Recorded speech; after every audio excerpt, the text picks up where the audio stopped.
Hey guys, what's up? It's Connor Mitchell, head whiz of DragonRiderNetwork, and today I'm here with my video for Apple's September 12th event, which I just got finished doing a broadcast with Tyler covering the event. You'll probably find it on the YouTube channel here sometime, maybe within a day or two, because it's such a huge file. But anyway, let's get on to my thoughts right after the event. So anyway, let's get started.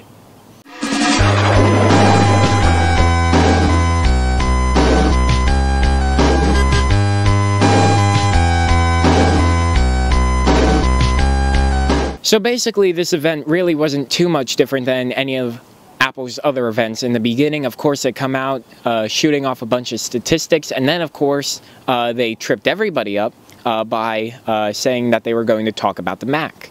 However, though, this didn't last long, as they only talked about how Mountain Lion was the most successful release ever, and then they went right to the iPad. And then they said that many iPads have been sold throughout the United States and the world, and then they moved on to the iPhone with Phil Schiller.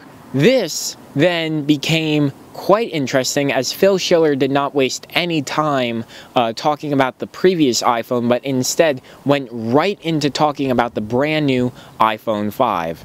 And I know the name iPhone 5 has been bothering me for over a year at this point now, but at this point I can honestly say that because of the phone and because of the event and because of how long it's just been out, I really am starting just not really to care so much about the name anymore. So that's probably a good thing for me, at least I think so. But anyway, this new iPhone matched the specs of the leaked models almost in every single detail. This iPhone is only 7.6 millimeters thick, absolutely unbelievable. A 4-inch screen, much like it had on the models that were released, and it is insanely clear and crisp with its Retina display. LTE was rumored a little bit over a few hours ago, before the event had even started, and then surely enough, Apple came out and said that LTE would be a part of the new iPhone on AT&T, Verizon, and Sprint. Unfortunately, T-Mobile still lacks an appearance on the iPhone branding, especially with its new 4G LTE lineup. The Apple A6 processor, now twice as fast for processing and twice as fast for graphics. That includes games like Electronic Arts previewed for Real Racing 3, one of my favorite racing games and racing simulators that just looks absolutely gorgeous on this new iPhone. For battery life has now at least stayed good enough. There's now 8 hours of talk time over 3G and LTE, and 10 hours of Wi-Fi internet. So battery life is okay. Odds are it's still not as great as you would have hoped, but hopefully maybe it did get to as high as you hoped. I don't know. There's now a better camera with thinner optics and a much better resolution than before. This has an aperture of 2.4, and what was also announced slightly before the event, or at least rumored, was the addition of a panorama shot for the iPhone and Ipod Touch software, and that has also come true. You can now wave your iPhone just across the horizon and get a 24 megapixel photo, which is absolutely gorgeous for the quality that you can get from this small little camera. Apple has now also initiated a feature where on the iPhone you can now take photos while taking video. This has been done in a few phones, but never to a point where I thought it was actually good.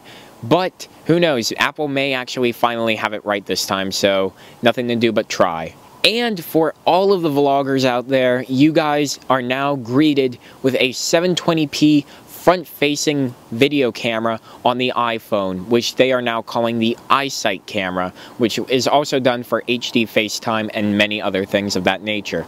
This is something I wanted from the beginning, and I am now very, very happy to see it's finally made its way into the iPhone.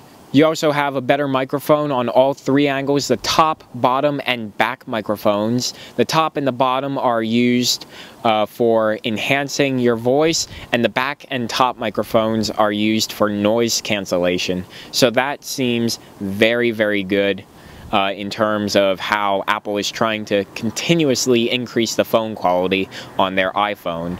And Apple introduced Lightning for their new iPhone product line, which is now a port that is even smaller than the 30-pin dock connector that has been with us since 2003, nearly 9 years.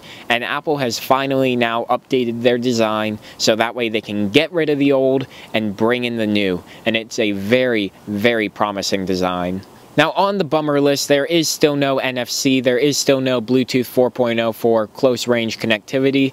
It kind of sucks, but you know, some of these things Apple is always saving for the next generation iPhone, especially if it turns out to be the 5S. And for price, it is the same price as the iPhone 4S, priced at $199 for the 16 gig, $299 for the 32, and 64 gig is priced at $399. And of course, if you're going off contract, you're going to be boosted about $300 more. However, depending on your carrier, like Virgin Mobile perhaps, you will then only pay $35 a month. So, weigh the options and you decide from there. But the iPhone will be coming out on September 21st. That is the official release date, and you can pre-order it this Friday, I believe starting at midnight, unless the site crashes for another 2 hours like it did last year. Now it's time to talk about iPods and iTunes. This was another surprise that Apple threw out for us, so that way we can get just a little bit more out of this event, and I can make this video another 4 minutes longer. iTunes 11 has officially hit the street. It is now boasting a brand new look that no other iTunes has had before. However, the music player on the iPad looked similarly similar.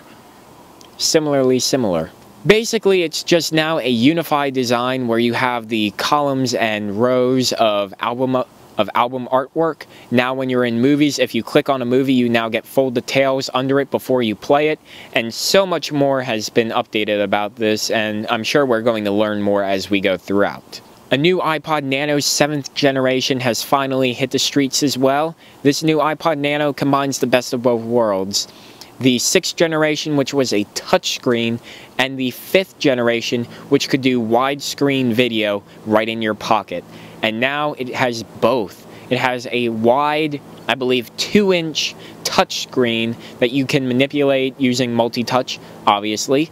It has a home button, it has access to AM and FM radio, it has access to all of these other things. However, it does not have access to apps. And this is what separates the iPod Nano from the lineup of iPod Touches and the iPhone and iPad.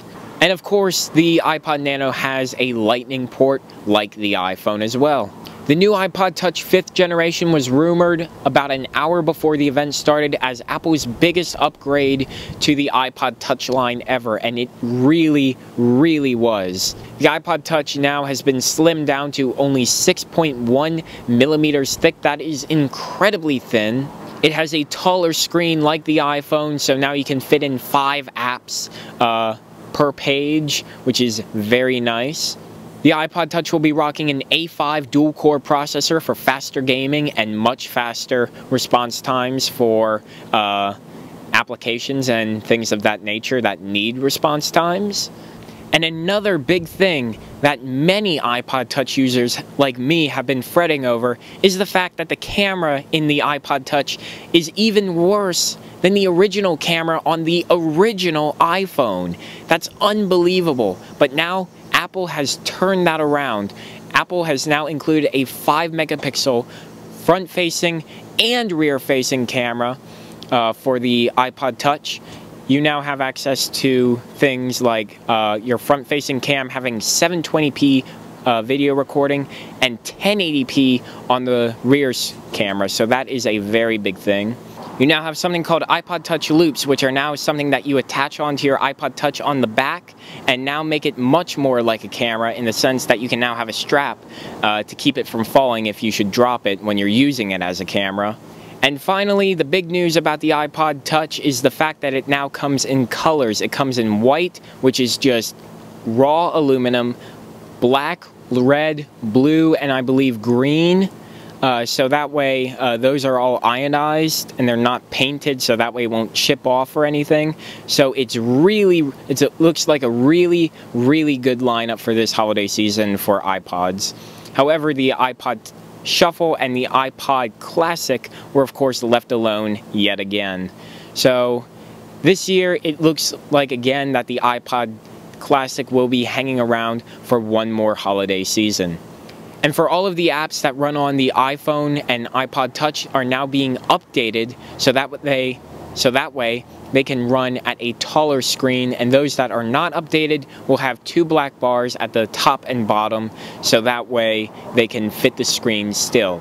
However, unless these are updated, they will be taken down from the store, most likely, like the ones that no longer support Retina display were taken down before. So anyway guys, overall this was a very, very good Apple event. I can't wait to see the iPhone once it hits up stores and all of these other iPods. I'll be sure to try and sneak in some shots of these devices for you guys on YouTube. So anyway guys, be sure to subscribe to the channel for more tech content like this. Follow me on Twitter, check me out on Facebook, and be sure to check out the website DragonRiderNetwork.com. Anyway guys, I will catch you at the next video. Talk to you then.